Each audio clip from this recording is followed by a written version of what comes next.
Bonjour Philippe. Bonjour Laurent. À qui je dis bonjour là, au fait? À PACA? À toute la France? À qui je dis bonjour là? Tout le monde? Ah, normalement c'est à moi, mais Que à toi? Ah ben non, non, non, c'est trop restrictif. Moi, c'est vraiment à tout le monde et je suis content là. Parce que je sais qu'il y a un grand succès de cette visio. Donc bonjour à tous, voilà. Hein, j'ai envie, pas que Laurent, mais tu es le porte-parole de tous. C'est super. Vraiment, ce que tu as fait, c'est super. Voilà. merci Philippe, ça me touche beaucoup. C'est Philippe, sincère. Philippe Limousin, donc directeur technique national de la Fédération française, à la Fédération française de badminton. Euh, je suis très content de t'avoir pour cette visio, pour cette dernière visio confinée, puisque Wow. on est déconfiné demain. Alors on reprendra peut-être pas tout de suite le bad, mais c'est en tout cas c'est toi qui es chargé de conclure. Donc, tout d'abord, je voudrais te demander, comme je l'ai demandé à tous les autres, comment ça va et comment tu as vécu ce confinement. Euh, écoute, si je te dis que ça a été enthousiasmant au final, tu vas peut-être pas me croire, mais c'est un peu ça malgré tout. C'est ce que j'en retirerai. Très triste d'abord, très triste parce que j'ai vécu le confinement à Paris et j'ai vu ce que c'est un confinement à Paris et ça quand même c'est dur. C'est pour compagnon, t'as peu de mètres carrés et puis t'as surtout des murs. Mais surtout très triste parce que quand j'ai vu des choses dures dans Paris là. J'ai vu des queues pour aller tout simplement se faire tester. J'ai vu des gens touchés profondément. J'habite pas loin d'une caserne de pompiers, donc j'ai trop souvent entendu les pompiers. Et puis voilà, donc dans ce domaine-là, j'étais triste. Et puis ensuite, très enthousiasmé parce que c'est une période, comme toi tu l'as fait, où au sein de mon travail, d'une façon générale, hein, avec tous les patrons que j'ai, hein, ministère, COJO, et bien sûr à la fédération, ça a été un espace créatif. Et ça, c'est génial, c'est enthousiasmant. Et à Noël, il y avait un artiste qui m'avait offert, là je les ai derrière moi, deux cadres. Hein, il ne pensait pas qu'on allait avoir ce qui était un point d'interrogation et un point d'exclamation. Mais ça a été ça globalement mon confinement. Des doutes, des incertitudes, et puis la pêche, la volonté d'y aller, la certitude qu'on s'en sortirait. Et voilà, c'est comme ça que j'ai vécu mon confinement. Donc aujourd'hui, aux portes du déconfinement, c'est le sourire. Voilà. Bah, merci. Euh, quel impact, quel impact a eu cette crise aujourd'hui, tu trouves, sur le badminton, sur la fédération en particulier? Comment est-ce que tu l'analyses? Qu'est-ce que tu as vu de bien? Inutile peut-être de parler de ce qui a été, de ce qui a été de moins bien, mais on peut quand même l'analyser. Ces 8 dernières semaines, qu'est-ce que tu as vu? Là aussi, j'ai vu à la fois des belles choses et puis aussi des carences. Hein. Faut pas non plus vivre dans un monde de bisounours. Alors, j'ai envie de commencer par les très belles parce qu'ensuite, j'ai envie de te partager le fait qu'on peut améliorer et donc envisager des beaux moments malgré les carences. Les très belles choses que j'ai vues, c'est déjà la mobilisation de tous. La mobilisation de tous pour, au sein d'une fédération, éviter que quiconque soit isolé. Et ça, peut-être que j'entends beaucoup de critiques, hein, globalement, j'entends des critiques sur beaucoup, beaucoup, beaucoup d'actes qui ont été loupés ou autres. Mais moi, ce que je sais, c'est qu'en vivant ça de l'intérieur, avec les élus, je sais que chacun a vraiment pris en la mesure de sa responsabilité sur laquelle il était engagé.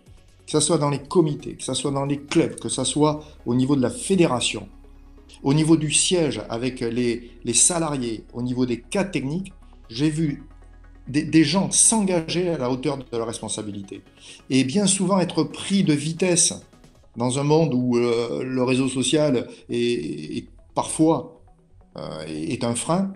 Moi, j'ai vu des gens qui n'arrêtaient pas de toujours courir pour assumer leurs responsabilités. Je pense à PACA, Elodie, elle a été devant, elle y a été, prenez ses responsabilités. Mais le 13, le CODEP, pareil. Et ça, je peux te donner des dizaines et des dizaines d'exemples.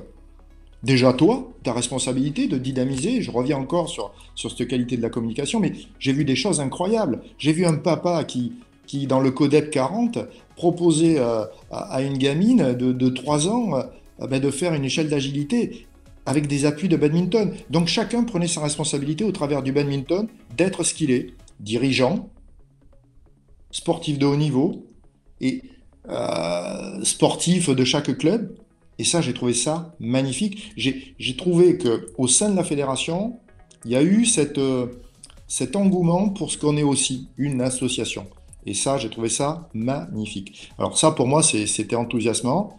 Et puis les belles choses, hein, évidemment, les vidéos des athlètes de haut niveau, les vidéos que j'ai vues, les idées de Thierry Steinfeld, le bouillonnement du CPL. J'ai vécu un CPL fait de bouillonnement et si tu veux, c'était vraiment de l'exaltation pour faire avancer ensemble, pour se retrouver. Et puis, un conseil d'administration, bien sûr, ça on ne le voit pas. Un conseil d'administration impliqué, profondément impliqué, où chacun a apporté sa contribution, et un bureau fédéral qui, même critiqué, fortement critiqué, souvent, n'a pas hésité à oser et à assumer les critiques pour continuer à piloter, faire qu'aujourd'hui, eh bien, on va pouvoir, je pense, sans complexe, sans rebondir, dans une fédération qui s'est donné les moyens de repartir dans une économie, enfin vraiment de belles choses. C'était des belles choses. Et puis la plus belle pour moi, mais là c'est un petit clin d'œil à mes collègues, et tu m'en voudras pas, j'espère. Mais aussi c'est un clin d'œil à tous les contribuables français. Merci, hein. Merci le service public, hein. Parce que les collègues, ils y ont été, et ça c'est chouette, et ils ont porté... aujourd'hui, c'est vrai, ils n'ont pas forcément porté l'entraînement, le très haut niveau, mais ils ont tous contribué à porter les valeurs de la fédération. Ils se sont impliqués, à assumer les responsabilités sur lesquelles ils étaient. Voilà, ils ont répondu, et ça c'est chouette. Ça c'est très très chouette. Même à tel point que je leur casse un peu les pieds souvent sur cette partition sociétale et haut niveau. Et aujourd'hui, on l'a partagé déjà avec toi Laurent, hein, la fédération est prise en exemple par rapport à sa capacité à être une fédération de performance d'une façon globale. Performance de haut niveau, qui nous est reconnue par l'agence, on va y arriver, nos athlètes le pour. Et puis, performance sociétale. Et ça, la performance sociétale, c'est par l'engagement de mes collègues, dans les dispositifs qu'on a créés, et puis ensuite, par le relais territorial, les CODEP, les ligues.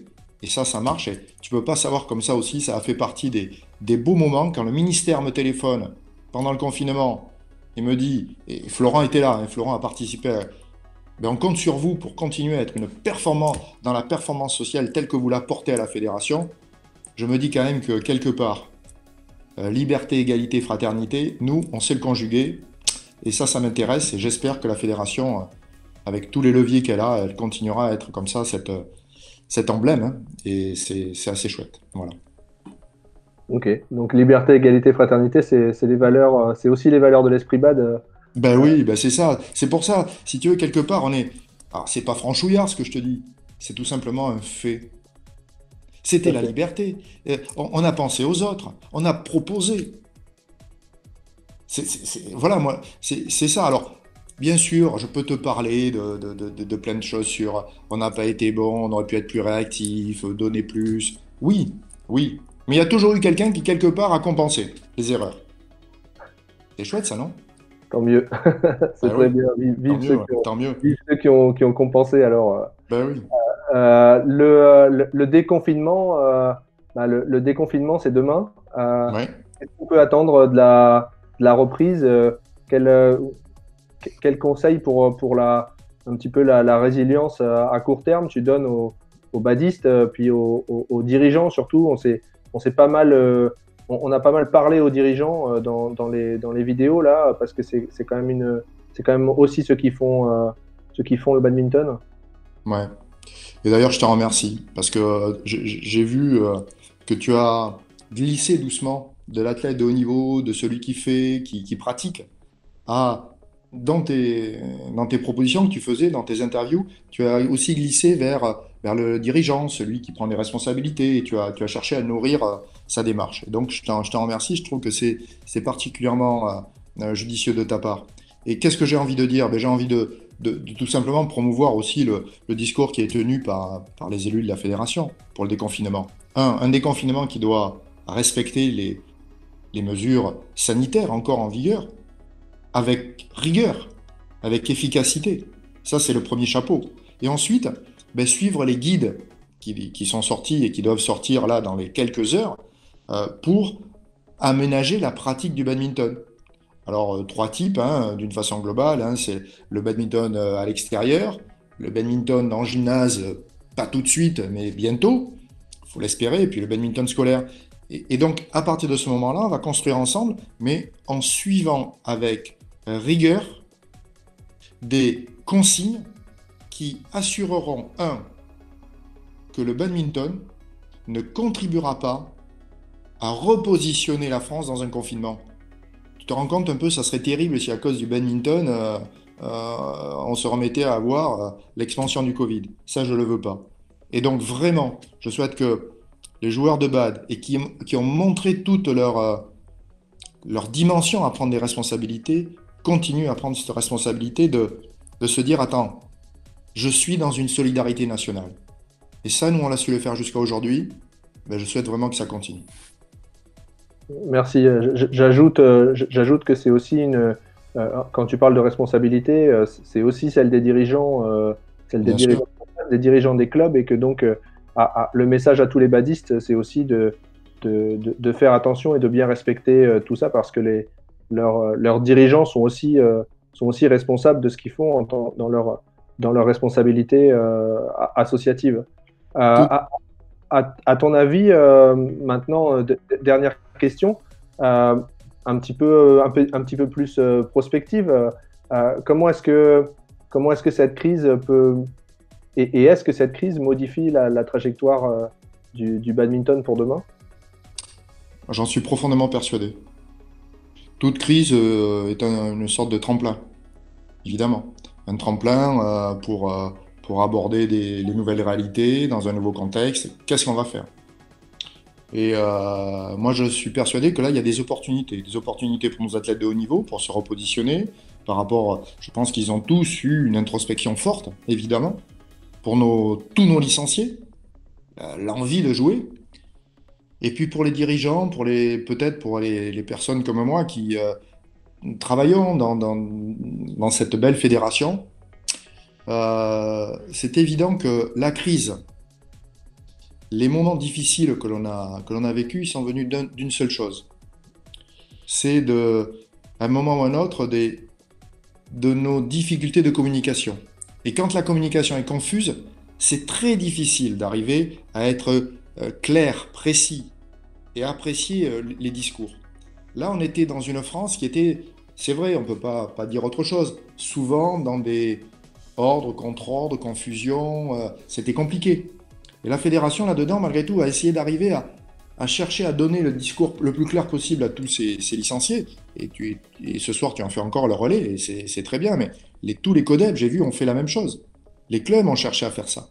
Donc, la nécessité d'une communication claire, dans laquelle chacun essaie de donner le meilleur de soi-même, essayant d'être honnête, permettra et facilitera d'accepter les confusions qui naissent là-dedans. Le Covid, ben on ne sait toujours pas quoi, hein, on ne sait toujours pas comment ça va se passer. Et donc, c'est très difficile de communiquer, mais il faut s'assurer à minima, par l'honnêteté et par la recherche quelque part, de promouvoir le minimum que l'on a. Ben je crois que c'est tout l'enjeu d'une fédération qui voudra toujours avancer. Et pour qu'elle avance bien, ben, continuons à communiquer sur les bonnes pratiques, voilà. Faisons en permanence que ce réseau hyper complexe d'une fédération puisse être alimenté toujours par une communication la plus crédible possible et surtout la plus honnête possible. Et ça, je pense que c'est vraiment quelque chose qui moi, m'impacte. On a vécu beaucoup de crises hein, cette année. La crise des CTS, là aussi, c'était la confusion. Et multiples crises que l'on a vécues à la fédération. À chaque fois, je me suis aperçu que les moments de tension pouvaient devenir nocifs quand bien justement cette communication était peut-être pas à la hauteur. Donc aujourd'hui, je sais que beaucoup d'entre nous ont pris la dimension de cela et je pense qu'on ne refera pas les mêmes erreurs. Mais de toute façon, voilà, je compte sur le badminton pour qu'il n'y ait plus de confinement et que ça soit. Donc, on n'aura plus ces erreurs-là, j'en suis persuadé. Voilà.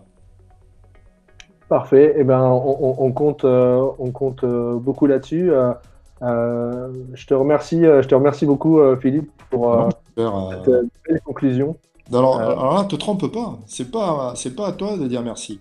C'est le fonctionnaire qui te dit mais merci pour tout ce que tu as fait. C'était super.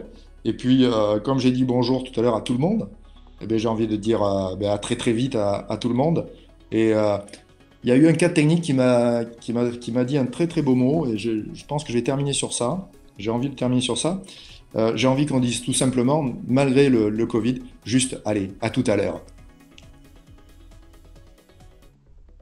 Merci, Philippe. Merci beaucoup. À très bientôt. À très vite. Ciao, À ciao. l'heure, alors. À tout à l'heure. Voilà. C'est Michel Trébosque qui m'a dit ça et je trouve que c'était très beau et donc je le remercie de ce très très joli mot. Voilà. Parce que c'est vrai que un peu de poésie et de tendresse, c'est sympa dans ces moments. Tiens d'ailleurs, un petit truc que je te rajoute. Pendant ce temps-là de grand confinement, il y a eu des gens qui se sont regroupés au sein de la fédération pour faire de la poésie. Ça, tu le sais pas. Et ça, c'est chouette. Voilà, il y a des gens qui, entre eux, par le badminton, ont fait de la poésie le soir. Et puis, voilà, des grands bonhommes de la fédération qui ont marqué l'histoire de la fédé. Voilà, et ça, c'était chouette. Voilà jusqu'où la fédé peut aller. Et ça, c'est magnifique. Merci. On attend le recueil de poésie de la fédération, alors. Écoute, c'est un clin d'œil à ces personnes et j'espère voilà, qu'elles répondront à ton appel. Voilà. C'est fantastique. Cette conclusion est immensément poétique. Ça m'emballe, ça m'emballe. Bah, écoute, À ce sont des bientôt. gens en plus, je te dis, ils ont marqué l'histoire du bad et ils ont beaucoup de choses à dire et de belles choses à dire. Voilà. Merci. À tout à l'heure. À tout à l'heure.